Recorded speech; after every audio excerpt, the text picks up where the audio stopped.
கூட்டணி கட்சி நண்பர்கள் நமது கழக தோழர்கள் பின்னாடி உள்ளவங்க பார்க்கணும். கீழே இருக்கலாம், கீழே இருக்கலாம். கொடி கொஞ்சம்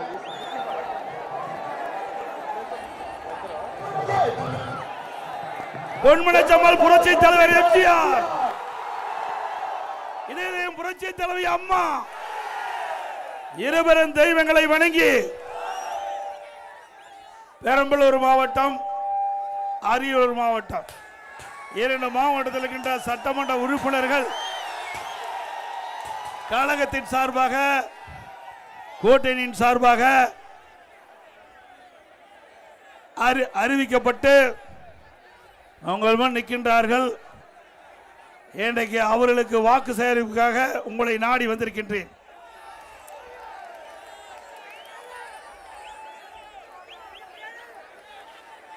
இந்த நான் வருகின்ற பொழுது இந்த பிரதான சாலையில்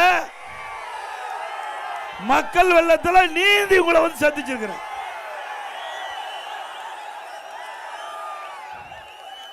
இந்த பெரம்பலூர் நகரம் அதிர்கின்ற அளவிற்கு மக்களுடைய வெள்ளம், உங்களுடைய ஆரவார எழுச்சி நடைபெறுகின்ற சட்டமன்ற பொது தேர்தலில் நம்முடைய வேட்பாளர் வெற்றி பெறுவதற்கு அறிகுறி. கிராமத்தில் சொல்லுவாங்க, விளையும் பயிர் முளையிலே தெரியணும். நம்முடைய வெற்றி உங்களுடைய மகிழ்ச்சி ஆரவாரமே சான்று. இந்த சிறப்பான நிகழ்ச்சியிலே, தேர்தல் பிரச்சார கூட்ட நிகழ்ச்சியிலே கலந்து கொண்டு சிறப்பித்துக் கொண்டிருக்கின்ற மாவட்ட அமைச்சர் திரு தாமரை எஸ் ராஜேந்திரன் அவர்களே, முன்னாள் எம்எல்ஏ மாவட்ட திரு இளமையார் தமிழ்ச்செல்வன் அவர்களே, மரியாதைக்குரிய ஐஜே கட்சியுடைய தலைவர் பாரிவேந்தர் முன்னாள் எம்பி அவர்களே, தம்பி அதை கொடி கீழாங்க, மற்றும் நிகழ்ச்சியிலே பங்குபெற்றிருக்கின்ற முன்னாள் எம்பி சகோதரால் இளவரசன் அவர்களே, முன்னாள் எம்எல்ஏ பா இளவழகன் அவர்களே, முன்னாள் எம்எல்ஏ திரு JK ராம ஜெயலிங்கம் அவர்களே, முன்னாள் எம்பி திரு மருதராஜ் அவர்களே, முன்னாள் எம்பி சந்திரகாசி அவர்களே, முன்னாள் எம்எல்ஏ பூவை செலியன் அவர்களே, மற்றும் இந்த மாவட்டத்திற்கு தலைமையால் பொறுப்பாளராக நியமிக்கப்பட்டிருக்கின்ற முன்னாள் அமைச்சர் மரியாதைக்கு அண்ணன் பா மோகன் அவர்களே, முன்னாள் அமைச்சர் அண்ணன் வருகூர் அருணாச்சலம் அவர்களே, நம்முடைய கூட்டணியில் அங்கு வைக்கின்ற பாஜக கட்சியுடைய நிர்வாகிகள் திரு பி முத்தமிழ் செல்வன் அவர்களே, டாக்டர் பரமேஸ்வரி அவர்களே, திரு SK ஐயப்பன் அவர்களே, பாட்டாளி மக்கள் கட்சியைச் சேர்ந்த நிர்வாகிகள் திரு க செந்தில்குமார் அவர்களே, திரு கோ தமிழ்மாறன் அவர்களே, அம்மா மக்கள் முன்னேற்ற கழகத்தைச் சேர்ந்த மாவட்ட திரு S கார்த்திகேயன் அவர்களே, திரு புகழேந்தி அவர்களே, திரு வடிவேல் முருகன் அவர்களே, தமாகவை சேர்ந்த சித்தார்த்தன் அவர்களே, திரு SRM குமார் அவர்களே, இந்திய ஜனநாயக கட்சியுடைய தலைவர் திரு அழகுவேல் அவர்களே, மற்றும் திரு அன்பழகன் அவர்களே, திரு சி வெற்றிச்செல்வன் அவர்களே, திரு பாலசுப்ரமணியம் அவர்களே, தமிழ்நாடு மகாஜன கூட்டமைப்பு நாயினுடைய தலைவர் திரு ரங்கராஜ் அவர்களே, மக்கள் ராஜ்ய கட்சி மாநில தலைவர் BR சிவசம் அவர்களே, முத்திரை சங்கத்தினுடைய மாவட்ட திரு செல்வம் அவர்களே, மற்றும் நம்ம கூட்டணியில் அங்க வைக்கின்ற கட்சியுடைய நிர்வாகிகளே, தலைவர்களே, தொண்டர்களே, அனைத்து இந்திய அண்ணா திராவிட முன்னேற்ற கழகத்தில் இருக்கின்ற பல்வேறு பொறுப்பில் இருக்கின்ற பொறுப்பாளர்களே, கழக உடன்பிறப்புகளே, கூட்டணியில் அங்க வைக்கின்ற கட்சியுடைய தலைவர்களே, நிர்வாகிகளே, தொண்டர்களே, பெரியவர்களே, தாய்மார்களே, விவசாயிகளே, விவசாய தொழிலாளர் நண்பர்களே, மகளிரை சேர்ந்த சகோதரிகளே, இளைஞர் பட்டாளங்களே, வாக்காளர் பெருமக்களே, பத்திரிகையாளர் ஊடக நண்பர்களே, அனைவருக்கும் என்னுடைய முதற்கண் நன்றி கலந்த வணக்கம். இன்றைய தினம் நடைபெற்ற சட்டமன்ற பொதுத் தேர்தலில் அனைத்து இந்திய அண்ணா திராவிட முன்னேற்ற கழக தலைமையில் தேசிய ஜனநாயக கூட்டணி அமைக்கப்பட்டிருக்கிறது. நம்முடைய கூட்டணியில் அனைத்து இந்திய அண்ணா திராவிட முன்னேற்ற கழகத்தினுடைய வெற்றி வேட்பாளராக அரியலூர் சட்டமன்ற தொகுதிக்கு திரு தாமரை எஸ் ராஜேந்திரன் நிறுத்தப்பட்டிருக்கிறோம். அதே போல பெரம்பலூர் சட்டமன்ற தொகுதிக்கு மாவட்ட திரு இளம்பை ஆர் தமிழ்ச்செல்வன் நிறுத்தப்பட்டிருக்கிறோம். 2 பேருக்கும் இரட்டை சின்னத்திலே வாக்களியுங்கள். நம்முடைய சின்னம் புரட்சி தலைவர் எம்ஜிஆர் சின்னம், அம்மாவின் சின்னம், விவசாயி சின்னம், தொழிலாளியின் சின்னம், ஏழையின் சின்னம், வெற்றி சின்னம். வாக்களிப்பீர் இரட்டலைக்கு. அதே போல நம்முடைய கூட்டணியிலே அங்கம் வைக்கின்ற பாட்டாளி மக்கள் கட்சி மரியாதைக்குரிய மாநிலவை உறுப்பினர் அன்புமணி ராமதாஸ் அவருடைய ஆசி பெற்ற வேட்பாளர் ஜெயங்கொண்டம் சட்டமன்ற தொகுதியில் போட்டியிடுகிறார். அவர் திரு க வைத்தியலிங்கம் அவர்கள். அவருக்கு மாம்பழ சின்னத்திலே வாக்களிங்க. என்ன சின்னம்? மாம்பழ சின்னம். அதே போல தேசிய ஜனநாயக கூட்டணியில் அங்கம் வைக்கின்ற இந்திய ஜனநாயக கட்சியின் மரியாதைக்குரிய ஐயா பாரிவேந்தர் முன்னாள் எம்பி அவருடைய ஆசி பெற்ற வேட்பாளராக குன்னம் சட்டமன்ற தொகுதியிலே போட்டியிடுகின்ற திருமதி சரண்யா அவர்களுக்கு இரட்டை சின்னத்திலே வாக்களியுங்கள். என்ன சின்னம்? இரட்டை சின்னம். ஆக நம்முடைய வெற்றி வேட்பாளர்களுக்கு திரு தாமரை எஸ் ராஜேந்திரன், திரு இளம்பை ஆர் தமிழ்ச்செல்வன், திருமதி சரண்யா அவர்களுக்கு இரட்டை சின்னத்திலே வாக்களியுங்கள். நாம் கூட்டணியில் அங்கம் வைக்கின்ற பாட்டாளி மக்கள் கட்சியுடைய வெற்றி வேட்பாளர் திரு வைத்தியலிங்கம் அவர்களுக்கு மாமல சின்னத்திலே வாக்களியுங்கள். உங்களுடைய பொன்னான வாக்குகளை அவர்களுக்கு பெருவாரியாக வாக்களித்து எதிரிகள் டெபாசிட் அளிக்கின்ற அளவுக்கு மாபெரும் வெற்றி தாருங்கள் என்று இருவரும் உங்களை வேண்டி கேட்டுக்கிறேன்.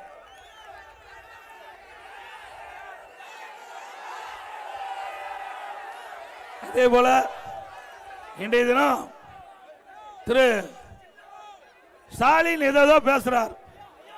என்ன பேசுறாரு? திரு நரேந்திர மோடி பத்தி பேசுவாரு, பாரதிய ஜனதா பத்தி பேசுவாரு, என்ன பத்தி பேசுவார். அவர் சொல்லுவதெல்லாம் எடப்பாடி பழனிசாமி பிஜேபிக்கு அடிமை, எடப்பாடிக்கு அதிமுக கட்சி அலுவலகம் டெல்லியில் இருக்குது, இப்படித்தான் பேசுவார். வேற ஒன்னும் பேசுறதுக்கு சரக்கு இல்ல. திரு ஸ்டாலின் அவர்களே, உங்களுக்கு தில்லு திராணி தெம்பு இருந்தா அதிமுக பத்தி பேசு, அதற்கு பதில் சொல்ல தயார். அதை விட்டுட்டு ஏதோ பேசி மக்களை குழப்பி அரசியல் ஆதாயம் தேட முயற்சித்தீங்களா? உங்களுக்கு 100% தோல்வி. இன்றைக்கு திரு மோடி பத்தி பேசினார். அவர் ஏதோ பேசினார் திரு ஸ்டாலின். அவர் அப்பா அவர் என்ன பேசியிருக்காரு? மோடி நல்லவர். யாரு? திரு கருணாநிதி அவர்கள் பேசுறது நரேந்திர மோடி மிகவும் நல்லவர். யார் பேசுறது? முத்துவேல் கருணாநிதி அவர்கள் பேசியது. முத்துவேல் கருணாநிதி மகன் யாரு? எப்ப பார்த்தாலும் எங்க அப்பா வழியில் நடக்கிறேங்கிறாரு. அப்படி அப்பா வழியில் நடக்கிறேன்னா திரு நரேந்திர மோடி நல்லவன் சொன்னாரு. அப்படின்னா அதன் வழியில் தான் நடக்கணும். ஆக இன்னொருத்தர் இப்பதான் வந்திருக்குது. நேற்று பெய்த மழையில அந்த காளான் குதிக்குது. அவர் என்னை பத்தி விமர்சனம் செய்யறார். ஒரு காலகட்டத்தில் கூட்டணி அமைக்கிறோம், சில நேரத்தில் கூட்டணி அமைக்காத போறோம்.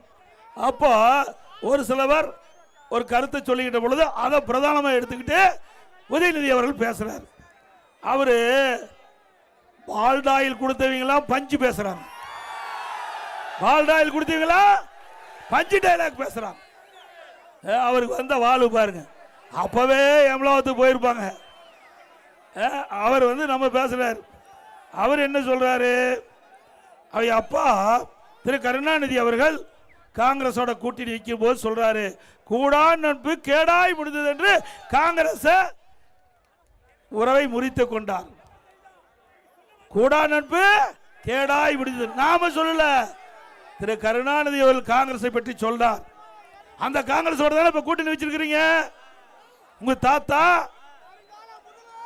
திரு கருணாநிதி அவர்கள் என்ன சொன்னாரோ அதுக்கு மாறாகத்தானே காங்கிரஸ் போய் கூட்டணி வச்சிருக்கிறீங்க. கூடா நட்பு கேடா முடிஞ்சதுன்னு காங்கிரஸ் கூட்டணி சொன்னார்ல.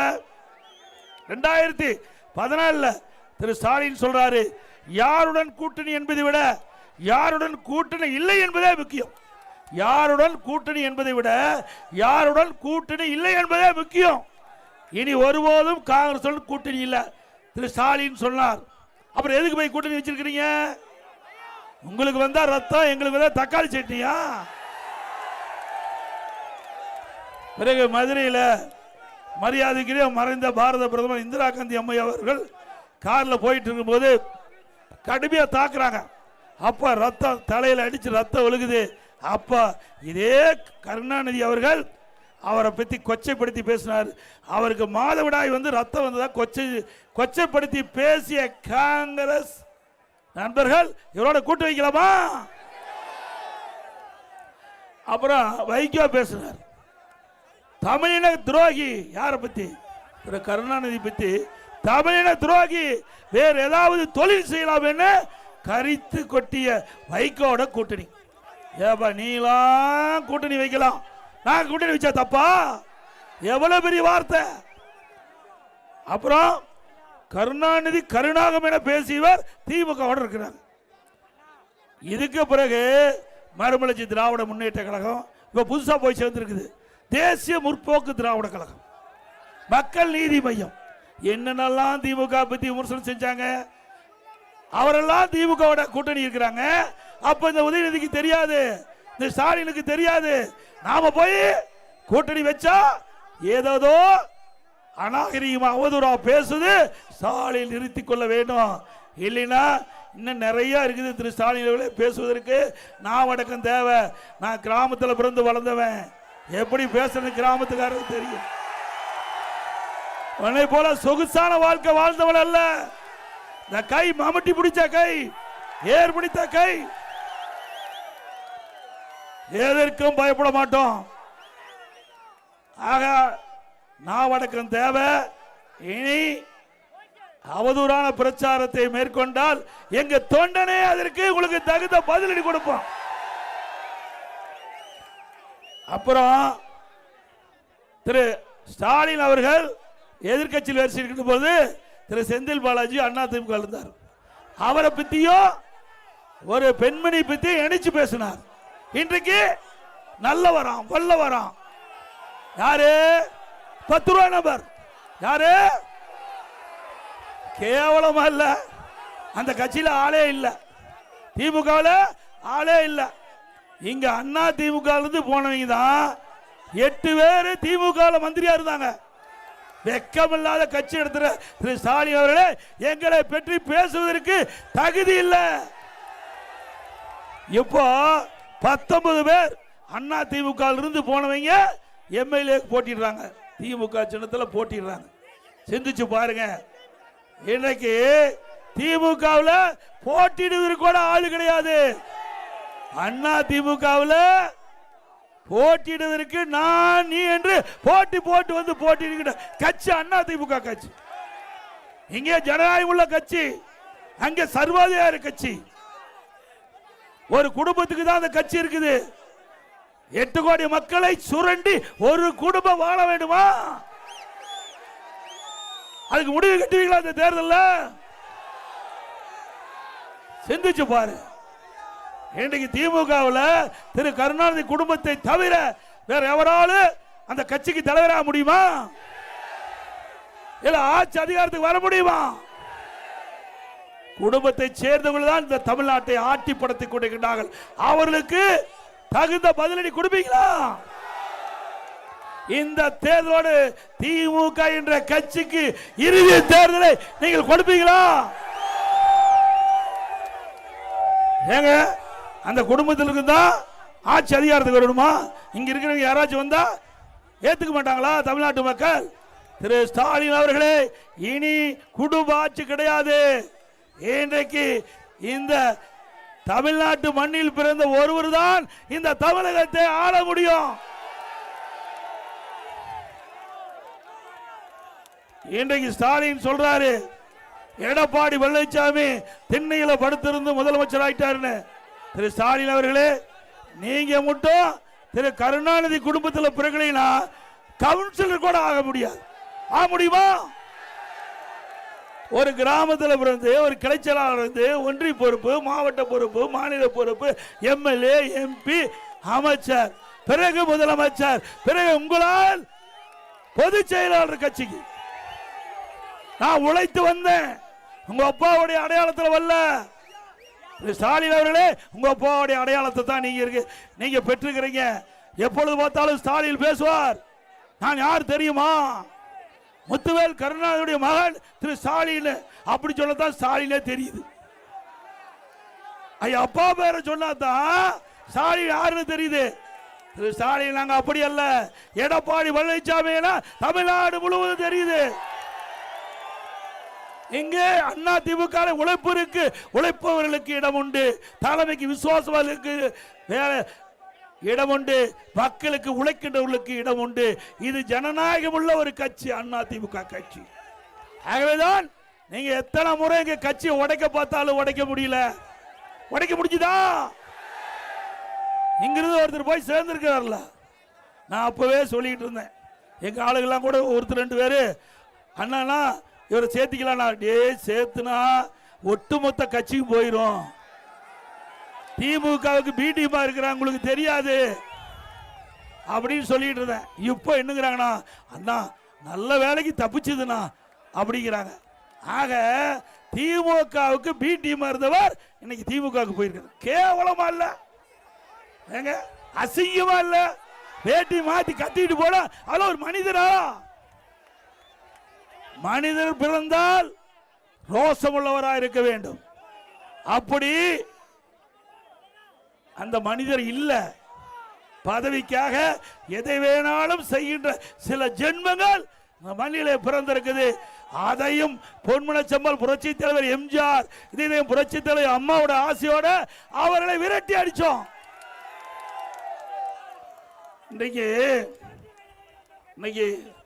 வடிவேல் நடிச்ச ஒரு படம், வடிவேல் நடிச்ச ஒரு படம் 23ஆம் புலிகேசின்னு ஒரு படத்தை பார்த்துருக்கிறீங்க, பார்த்தீங்களா?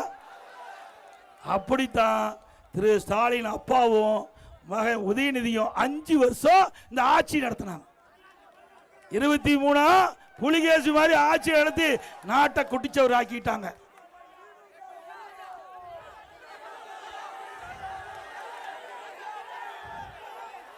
அப்புறம் இன்னொரு இந்த மண்ணில் ஒருத்தர் பிறந்தாரு, ராசா.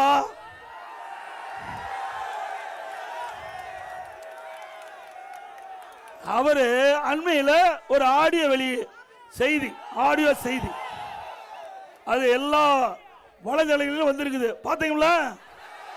தமிழ்நாடு மட்டுமல்ல, இந்திய அளவில் பரபரப்பா பேசுகின்ற ஒரு பேசும் பொருள் ஆயிட்டு. இதை தாங்க நான் கிருஷ்ணகிரியில் பேசினேன். அந்த வந்த செய்தியை கிருஷ்ணகிரியில் பேசினேன். இது மாதிரி ராசா அவர்கள் இந்த கருணாநிதி குடும்பத்தை பற்றி கிளின்னு கிழிச்சு வெளியிட்டிருக்காரு அப்படின்னு சொன்னதையும் முதலமைச்சருக்கு பொத்துக்கிட்டு வருது கோபம்.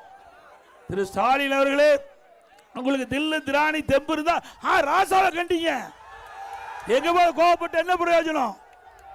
திரு ராசா திமுக கட்சியினுடைய துணை பொதுச் செயலாளர், முன்னாள் அமைச்சர், இப்ப நாடாளுமன்ற உறுப்பினர்.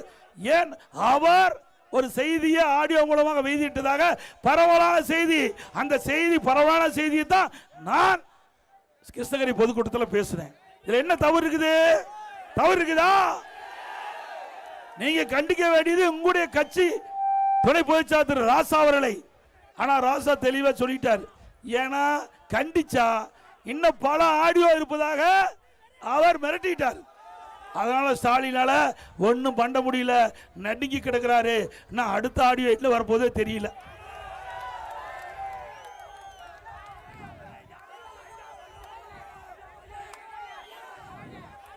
அது மட்டுமல்ல, இந்த நம்ம பாட்டாளி மக்களுக்கு வச்சுக்கூடிய அந்த கொடியெல்லாம் பறக்குது இல்லைங்க, அல்ல அண்ணா திமுக கொடி, ஐஜேகே கொடி எல்லாம் எப்படி காத்துல அருவா பறக்குதா? இந்த கொடி எதனால பறக்குது? இந்த கொடி எதனால பறக்குது? காற்று கண்ணுக்கு தெரியுதா? கண்ணுக்கு தெரியாத காற்றில் கூட ஊழல் செய்கின்ற ஒரே கட்சி திமுக கட்சி. இப்படி நாட்டை சுரண்டுகின்ற கட்சி வேணுமா? மீண்டும் தொடர வேண்டுமா? இங்கதான் கொள்ளையடிச்சது பத்தாத டெல்லியில போய் கொள்ளையடிச்சு நம்முடைய மானமே போயிட்டுது. மானம் கப்பல் ஏற்றி விட்டாங்க. இன்னைக்கு நம்ம வேட்டி பார்த்தா ஒரு மாதிரியா பார்க்கலாம். டெல்லிக்கு போனோம் 1,74,000 கோடி டூச்சி செக்டத்தில் ஊழல் நடந்திருக்குது. இந்தியா மட்டும் இல்லைங்க, உலக அளவில் பெரிய மெகா ஊழல் டூச்சி ஸ்பெக்டர் ஊழல். இப்படி இவ்வளவு ஊழல் செஞ்சுட்டு இன்றைக்கு மத்தியில் காங்கிரஸ் தலைமையில் ஆட்சி, திமுக அதுல அமைச்சர் இடம்பெற்றிருந்தாங்க. அந்த காலகட்டத்திலே டூஜி ஸ்பெக்டத்தில் குற்றம் சாட்டப்பட்டு 2 பேர் ஜெயிலுக்கு போனாங்க. தெரியுமில்ல? திகார் ஜெயிலுக்கு போனாங்கள. யாரு? ஏன்னா நான் சொன்னா கோச்சுக்குவார். இந்த ஊர் மக்களே சொல்லுங்க. 2 பேர் சிறைக்கு சென்றவர்கள். எப்போ? இன்றைக்கு காங்கிரஸ் ஆளுகுது, திமுக மத்தியில் அமைச்சர் இடம்பெற்றிருக்குது. அந்த காலகட்டத்திலே அவருடைய காங்கிரஸ் ஆட்சியிலே கைது செய்யப்பட்டு சிறையில் அடைக்கப்பட்டவர் 2 பேர். இன்றைக்கு நீதிமன்றம் என்ன சொல்லி இருக்குது? தகுந்த ஆதாரத்தை சமர்ப்பிக்காத காரணத்தினால இன்றைக்கு கேஸ் நிலுவையில் தான் இருக்குது. இன்னும் முடியல. என்ன வழக்கு? முடியல. எப்ப வேணா அந்த வழக்கு நடக்கும். அதோட இந்த திராவிட முன்னேற்ற கழக ஆட்சி வந்த பிறகு எங்க பார்த்தாலும் போதைப் பொருள் விற்பனை விற்கிறதில்ல. போதைப் பொருள் விற்கிறதில்லைங்க. இன்றைக்கு கிராமத்திலிருந்து நகர வரை மூளை முடக்கு பட்டி தொட்டி எல்லா இடத்துலையும் கஞ்சா விற்பனை அமோகமா விற்குது. இந்த கஞ்சா போதை ஆசாமியால் தான் தமிழ்நாட்டில் நிறைய குற்றங்கள் நடக்குது. இன்றைக்கு இந்த போதை ஆசாமியால் தான் கொலை, கொள்ளை, திருட்டு, வழிப்பறிவு, பாலியல் கொடுமை நடக்காத நாளே இல்லை. இப்படிப்பட்ட ஒரு மோசமான ஆட்சி தேவையா? அதை கட்டுப்படுத்த இந்த ஆட்சியால துப்பு இல்ல, தில்லு கிடையாது. இந்த ஆட்சியில போதை ஆசாமியில் ஒழிப்பதற்கு எந்த நடவடிக்கை எடுக்கல. ஏன்னா திமுக காரர்கள் போதை ஆசாமிகளுக்கு துணை நிற்பதாக பரவலான செய்தி. அப்புறம் எங்க போய் போதை ஒழிக்க முடியும்? போதைப் பொருள் விற்பனை எப்படி தடுக்க முடியும்? ஆக அண்ணா திமுக ஆட்சி உங்கள் துணையோடு மலர்ந்தவுடன் 3 மாதத்தில் கஞ்சா விற்பனை தமிழகத்தில் அறவே ஒழிக்கப்படும். 3 மாதத்தில் தமிழகத்தில் கஞ்சா என்ற பேச்சே இருக்காது. கஞ்சா விற்பனை முற்றிலும் ஒடுக்கப்படும், அழிக்கப்படும். முற்றிலும் தமிழகத்தில் விற்பனை என்ற பேச்சுக்கே இல்லாம முற்றுப்புள்ளி வைக்கப்படும் கஞ்சாவுக்கு. அப்புறம் எப்ப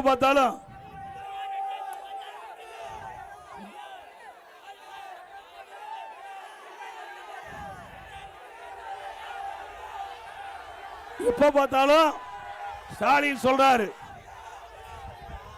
இந்தியாவுக்கே முதல் மாநிலம் தமிழ்நாடு. இந்தியாவுக்கு எதுல முதல் மாநிலம்? ஊழல் செய்வதிலே முதல் மாநிலம், கடன் வாங்குவதிலே முதல் மாநிலம். இந்தியாவிலே பல மாநிலம் இருக்குது. அதிகமா கடன் வாங்குவதிலே நம்பர் 1 மாநிலம் தமிழ்நாடு. நம்மளை எல்லாம் கடன்காரனாக்குன்னு தான் மிச்சம். திமுக ஆட்சிக்கு நம்ம எல்லாம் கடன்காரனாக்கிட்டு 5 லட்சம் கோடி கடனுங்க. நல்லா சிந்திச்சுங்க. ஏதோ வந்தோம். இந்த கூட்டத்தில் நான் பேசுறத கேட்டா நீங்க போயிடாதீங்க. போய் வீட்டில் சிந்திக்கணும். ஒவ்வொருத்தர் மேலையும் லட்சக்கணக்கான ரூபாய் கடனாக்கிட்டார். நம்மள எல்லாம் கடன்கார பயிலாக்கிட்டார். வீணா போச்சு. 5 வருஷம் நாசம் பண்ணிட்டாரு, குட்டிச்சவர் பண்ணிட்டாரு. தமிழ்நாட்டை கடன் அதிகமாக வாங்கி இன்றைக்கு தமிழகம் திவாலாகிற நிலைக்கு கொண்டு வந்த அரசாங்கம் மீண்டும் வேண்டுமா? யாரையா கட்டுறது? எவ்வளவு கஷ்டம். மக்களுடைய வரி பணம் எங்க போச்சு? எது கடன் வாங்குறீங்க? என்ன திட்டத்தை கொண்டாந்தீங்க? நாங்க அண்ணா திமுக ஆச்சுன்னா பக்கத்துல அரியலூர் மாவட்டத்தில் பிரமாணமா அரசு மருத்துவக் கல்லூரி மருத்துவமனை கொண்டாந்தோம். நீ அப்படி ஒரு பெரிய திட்டத்தையாவது கொண்டாந்துருக்கிறியா? ஒரு அரசு மருத்துவக் கல்லூரி மருத்துவமனை கொண்டாந்தியா? ஒரு சட்டக்கல்லூரி கொண்டாந்து? ஒண்ணுமே கொண்டாடல. எவ்வளவு கஷ்டம். மக்கள் எப்படி இதெல்லாம் சமாளிப்பாங்க? இன்றைக்கு ஆட்சி யார்கிட்ட கிடைக்க கூடாதோ அவட்டு போய் கிடைச்சிட்டு, அதனால இன்னைக்கு இவ்வளவு பெரிய துன்பத்தை நம்ம அனுபவிச்சுட்டு இருக்கிறோம். ஒரு பக்கம் விலைவாசி உயர்வு, சிந்திச்சு பாருங்க. என்ன விலை? அரிசி விலை உயர்ந்து போச்சு. 30 ரூபா ஒரு கிலோவுக்கு, 30 ரூபா அரிசி விலை உயர்ந்து போச்சு. இதெல்லாம் மளிகை கடையில் வாங்கிட்டு வந்தது. பச்சரிசி, சாப்பாட்டு அரிசி ஒரு கிலோ அண்ணா திமுக ஆட்சியில் 40 ரூபா, திமுக ஆட்சியில் 75 ரூபா, 35 ரூபா அதிகம். பொன்னி புழுங்கல் அரிசி ஒரு கிலோ அண்ணா திமுக ஆட்சியில் 45 ரூபா, திமுக ஆட்சியில் 75. இட்லி புழுங்கல் அரிசி ஒரு கிலோ 30 ரூபா அண்ணா திமுக ஆட்சியில், இன்னைக்கு ஒரு கிலோ திமுக ஆட்சியில் 55. கடலெண்ணெய் ஒரு லிட்டர் 130 ரூபா அண்ணா திமுக ஆட்சியில் இன்றைக்கு 200 ரூபாய்க்கு விற்கிது. நல்லெண்ணெய் ஒரு லிட்டர் 250 ரூபா, திமுக ஆட்சியில் 500 ரூபா. தூரம்பருப்பு ஒரு கிலோ அண்ணா திமுக ஆட்சியில் 74, திமுக ஆட்சியில் 120. உளுத்தம்பருப்பு ஒரு கிலோ அண்ணா திமுக ஆட்சியில் 79, இன்னைக்கு 120. இப்படி இவ்வளவு விலை உயர்ந்தா இது பெரம்பலூர் மாவட்டம், அரியலூர் மாவட்டம் ஏழைகள் நிறைந்த மாவட்டம். அன்றாடு உழைத்தால்தான் அவங்க வீட்டில் அடுப்பு எரியும். அப்படின்ட்டு அடித்தட்டு மக்களுடைய கஷ்டத்தை இந்த அரசாங்கம் புரிஞ்சுதா? தடுப்பதற்கு ஏதாவது நடவடிக்கை எடுத்தீங்களா? உணவுப் பொருள் விலை இன்னும் முட்டுகின்ற அளவுக்கு உயர்கின்ற பொழுது ஏழைகள் பாதிக்கப்படுவார்கள் என்று இந்த அரசாங்கத்துக்கு தெரியாதா? இதை பற்றியெல்லாம் கவலை இல்லை, இதையெல்லாம் கவலைப்பட மாட்டாங்க. இதே அண்ணா திமுக அரசு இருக்கின்ற பொழுது, நான் முதலமைச்சர் இருந்த பொழுது உணவுப் பொருள் விலை ஏறுகின்ற பொழுது அதை கட்டுப்படுத்துவதற்கு கட்டுப்பாட்டு நிதியம் என்று 100 கோடி ஒதுக்கி எந்த உணவுப் பொருள் விலை ஏறுகிறதோ அந்த உணவுப் பொருள் எந்த மாநிலத்தில் குறைந்த விலை கிடைக்கிறதோ அங்கே போய் கூட்டுறவுத்துறை மூலமாக கொள்முதல் செஞ்சு தமிழ்நாட்டுக்கு கொண்டு வந்து கூட்டுறவு மூலமாக விற்பனை செஞ்சு அந்த விலை உயரை தடுத்தோம். இது அண்ணா திமுக சாதனை. ஏன்னா நான் உங்களோட வாழ்ந்தவன், கிராமத்திலிருந்து வாழ்ந்தவன், இன்றைக்கு விவசாயி தொழிலோடு வாழ்ந்தவன். என்ன கஷ்ட நஷ்டம் துன்பம் துயரம் என்பது அனுபவமாக அனுபவித்தேன். ஆக ஏழைகள் படுகின்ற கஷ்டம் ஒருவருக்கு தெரிஞ்சாதான் அதை நிவர்த்தி செய்யப்படும். எனக்கு தெரிந்தது எங்களுடைய ஆட்சியில சரி செஞ்சோம். அதே போல ரேஷன் கடை, நீங்க ரேஷன் கடையில் போடுகின்ற அரிசி பல பேர் அதை சமைக்க முடியல, தரமான அரிசி இல்லை என்று என்னிடத்தில் புகார் வந்துட்டு இருந்தது. இனி அதிமுக ஆட்சி அமைந்த உடனே ரேஷன் கடையில் போடுகின்ற அரிசி நீங்க போய் மளிகை கடையில் வாங்குறீங்க பாரு, அதே போல தரமான அரிசி வழங்கப்படும். அது எவ்வளவு செலவானாலும் பரவாயில்ல, அதை பத்தி கவலையே இல்லை. ஏழைகளுக்கு அற்புதமான தரமான நல்ல அரிசி ரேஷன் கடையில் விலை இல்லாம வழங்கப்படும். ஏன்னா ஆந்திராவில் கொடுத்துட்டு இருக்காங்க. நாங்க அரிசி ஆலை அதிபர்களை அழைத்து இப்படி நம்முடைய அரிசி இப்படி இருக்குது, இன்னைக்கு ஆந்திராவில் இப்படிப்பட்ட அருமையான அரிசி இருக்குது, என்ன செய்யலாம்னு சொன்ன அது நவீன அரிசி ஆலையில் இதை முறையாக பயன்படுத்தி அற்புதமான அரிசியை நம்முடைய மக்களுக்கு வழங்கலாம் என்று என்னிடத்தில் தெரிவித்தார்கள். அதன்படி தான் நான் உங்களுக்கு சொல்றேன், அதிமுக ஆட்சி உங்கள் துணையோடு வளர்கின்ற பொழுது நம்முடைய ஏழை மக்களுக்கு தரமான அரிசி ரேஷன் கடையிலே வழங்கப்படும். அதோட இப்ப அரிசி தான் விலையில்லாம கொடுக்கிறோம். நீ அதிமுக ஆட்சிக்கு உடனே பருப்பு விலையில்லாம கொடுக்கப்படும், சமையல் எண்ணெய் விலையில்லாம கொடுக்கப்படும். அதே போல இன்றைய தண்ணி விடு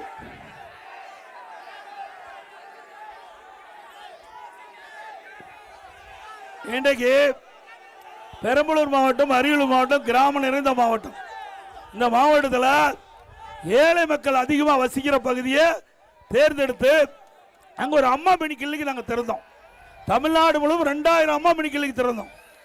ஒவ்வொரு அம்மா மினி கிளினிலும் ஒரு எம்பிபிஎஸ் டாக்டர், ஒரு செவிலியர், ஒரு மருத்துவ உதவியாளர் நியமித்தோம். இன்னைக்கு மக்களுக்கு அந்த பகுதியிலேயே சிறப்பான சிகிச்சை அளிக்கப்பட்டது. மக்களிடத்தில் மிகப்பெரிய வரவேற்பு. ஸ்டாலினுக்கு அது பொறுக்க முடியல, அதிமுகவுக்கு செல்வாக்கு வந்துன்னு சொல்லி அந்த அம்மா மினி கிளினிக் திட்டத்தை ரத்து பண்ணிட்டார்.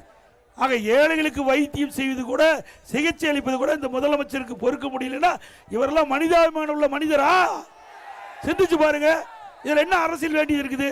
ஒரு அரசாங்கம் நல்ல திட்டத்தை கொண்டு வரும்போது அடுத்த அரசாங்கம் வருகின்ற பொழுது அதை தொடர்ந்து செயல்படுறதா அந்த அரசாங்கத்துக்கு நல்ல பேர் கிடைக்கும். ஆனா திமுக ஆட்சிக்கு அப்படி இல்லை, மக்களுக்கு நன்மை செய்ய வேண்டும் என்று கடுகளவு கிடையாது. அப்படி மனசாட்சி உள்ள ஒரு முதலமைச்சராக இருந்தா நாம் கொண்டு வரப்பட்ட அம்மா மினி கிளினிக் திட்டத்தை ரத்து பண்ணுவாரா? இன்னைக்கு அதிமுக ஆட்சி உங்கள் துணையோடு மலரும்.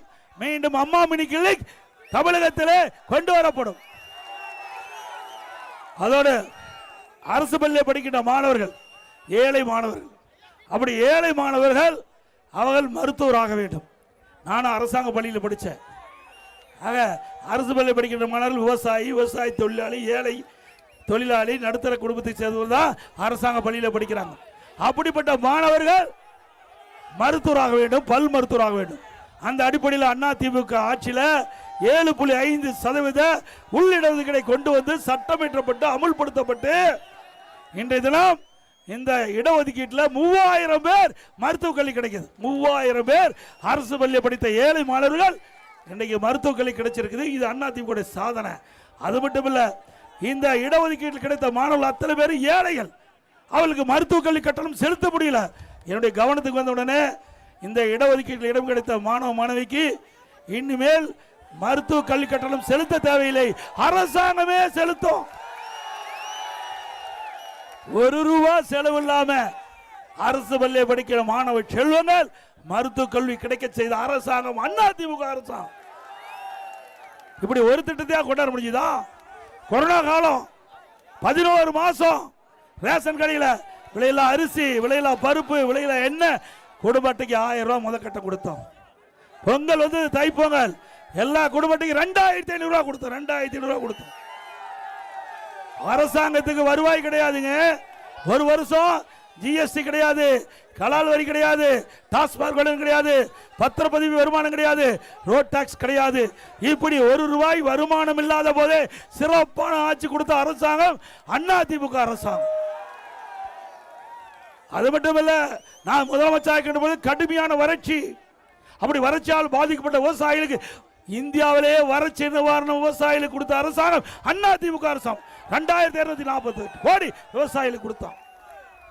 இன்றைக்கு புயலால் பாதிக்கப்பட்ட டெல்டா மாவட்டத்தில் இருக்கிற விவசாயிகள் அவர்களுக்கு நிவாரணம் கொடுத்தது அதிமுக. இப்படி முதல்ல வறட்சி, 2வது புயல் வெள்ளம், 3வது கொரோனா, இப்படிப்பட்ட காலத்தில் கூட சிறப்பான ஆட்சி கொடுத்த அதிமுக ஆட்சி. திமுக ஆட்சியில் புயல் வந்ததா, வெள்ளம் வந்ததா, கொரோனா வந்ததா, வறட்சி வந்ததா? ஒண்ணுமே இல்லை. கடன் 5 லட்சம் ஆயிடுது. கடன் 5 லட்சம் ரூபாய் இருக்குது. பெரிய திட்டங்கள் எதுவும் இல்லை. ஒரு பக்கம் அதிமுக ஆட்சி இருந்ததை விட திமுக ஆட்சியில் 1,36,000 கோடி கூடுதலா இப்ப வருமானம் வந்துட்டு இருக்குது. ஒரு பக்கம் கூடுதலா வருமானம் அதிமுக ஆட்சி விட திமுக ஆட்சியில். ஒரு பக்கம் கடன் 5 லட்சம் அதிகமாகி விட்டது. 5 லட்சம் கோடி கடன் அதிகமாகிட்டது. அது மட்டும் இல்ல, 73 ஆண்டு காலம் தமிழகத்திலே பல கட்சி ஆட்சி செஞ்சிருக்கு. 73 ஆண்டு காலத்தில் 2021 வரை தமிழ்நாட்டில் கடன் 4,85,000. 5 வருஷத்துல 5 லட்சம் கோடி கடன் வாங்கியிருக்கு. இப்படிப்பட்ட ஆட்சி தொடர வேண்டுமா? அது மட்டும் இல்ல, இப்ப இந்த ஆட்சி வந்தவருக்கு மின் கட்டணம் 67% உயர்ந்தாச்சு. நகராட்சியில் கடைக்கு 150% வரி, வருஷம் 6% உயர்த்தப்படும். வீட்டுக்கு 100% வரி உயர்வு, வருஷம் 6% உயர்வு. குடிநீருக்கு வரி உயர்வு, குப்பைக்கு வரி. இப்படி மக்கள் மீது வரி சுமத்த காரணத்தால மக்கள் கடும் சோதனையில் தத்தளிக்கக்கூடிய நிலை இந்த ஆட்சியிலே பார்க்கப்படுகிறது என்பதை நேரத்தில் சுட்டிக்காட்டி அதிமுக ஆட்சி பண்ண பல திட்டங்கள் நிறைவேற்றப்படும். இன்னைக்கு வரி சுமை, விலைவாசி, இதையெல்லாம் கருத்திலே கொண்டு அதிமுக ஆட்சி உங்களால் அமைந்தவுடனே முதல் கட்டமா எல்லா குடும்ப அட்டைதாரருக்கும் அவரவர் வங்கியில் 10,000 ரூபாய் சிறப்பு ஊக்கத்தொகை வழங்கப்படும். 10,000 ரூபாய் வழங்கப்படும். ஸ்டாலினும் தேர்தல் அறிக்கை வெளியிட்டிருக்கார். அந்த தேர்தல் அறிக்கையில் நீங்க பார்த்தீங்கன்னா அந்த தேர்தல் அறிக்கையில் 8,000 ரூபாய் கூப்பன் கொடுக்குறாரு. அதில் தானே கொள்ளையடிக்க முடியும், அதில் ஊழல் பண்ண முடியும், அதில் குடும்பத்துக்கு வருமானம் வரும்.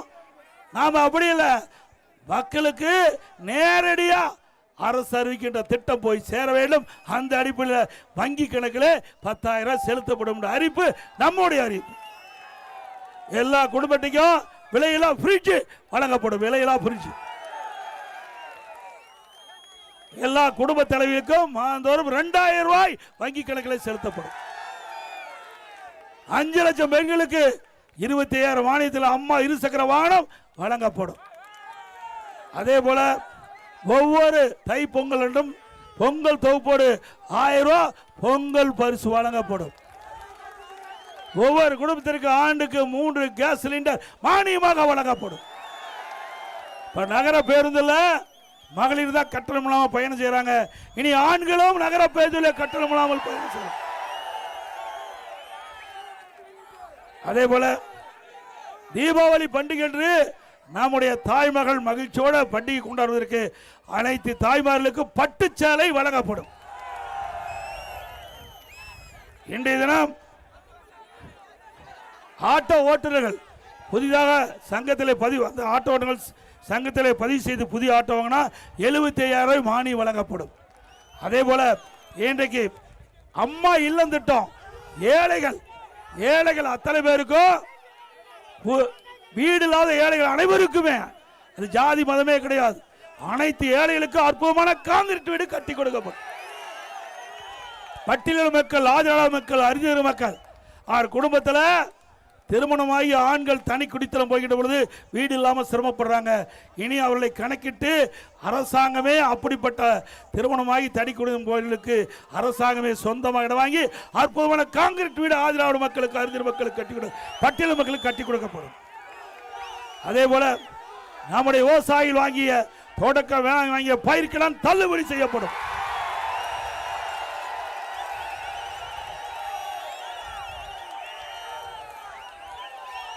இப்படி பல திட்டங்கள் 297 அறிவிப்புகள் நாங்கள் வெளியிட்டுக்கிறோம்.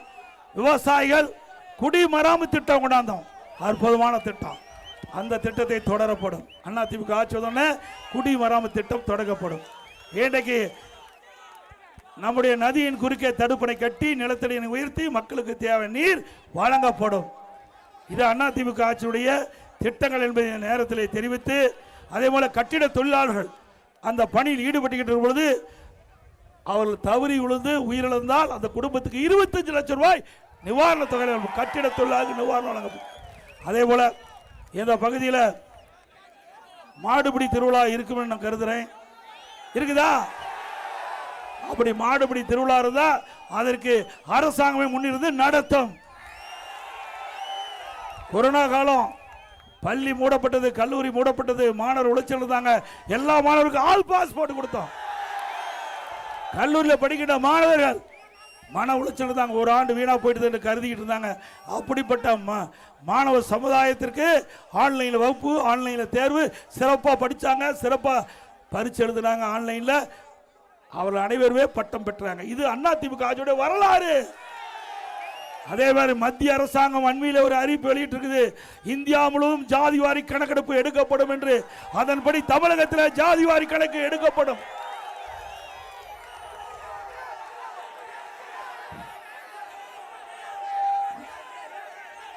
இப்படி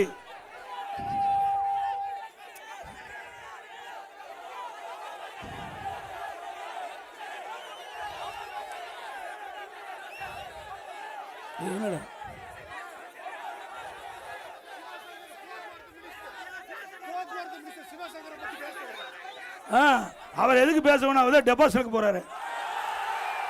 டெபாசிட் செய்வீங்களா? அவர் இந்த தேர்தலோட முடிவு கட்டப்படும். உங்களுடைய கடும் முயற்சியால், உங்களுடைய பிரச்சாரத்தால் இந்த சிவசங்கர் டெபாசிட் இழக்க வேண்டும். செய்வீங்களா?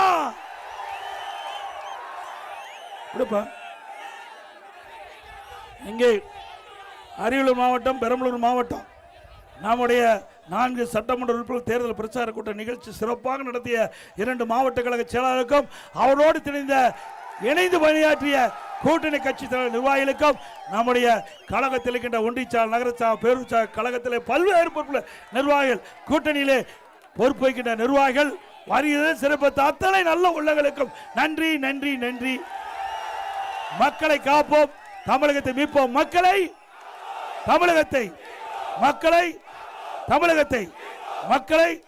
தமிழகத்தை ஸ்டாலின் மாடல் அரசு, ஃபெயிலியர் மாடல் அரசு.